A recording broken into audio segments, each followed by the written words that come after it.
आज हम बात करेंगे सेफ लिसनिंग प्रैक्टिसेस। जब भी हम ईयरफोन्स या हेडफोन्स यूज कर रहे हैं तो आइडियल प्रैक्टिस कैसी होनी चाहिए। तो हमें अपने ईयरफोन्स या हेडफोन्स की वॉल्यूम 60-60 रूल फॉलो करना चाहिए। 60% ऑफ द हाईएस्ट वॉल्यूम हमें रखनी चाहिए। हमें उसका 60% मतलब 160 सुनना है। दूसरी चीज, हमें 60 मिनट्स तक ये एक्सपोजर देना है और उसके बाद हमें डेफिनेटली ब्रेक देना है। 60 मिनट्स के बियॉन्ड आपका ईयरफोन और हेडफोन एक्सपोजर नहीं होना चाहिए।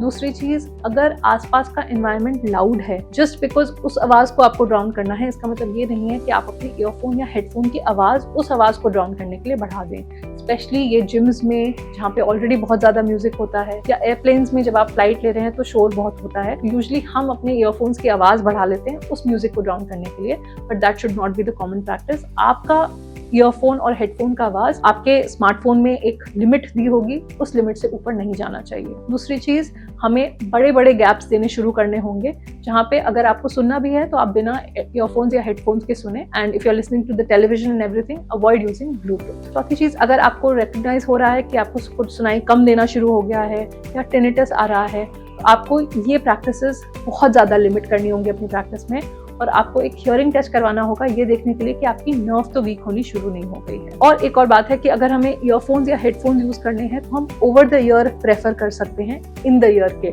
इन द ईयर में थोड़ा डैमेज ज्यादा होता है, जो ओवर द ईयर वाले होते हैं उनमें डैमेज थोड़ा कम होता है।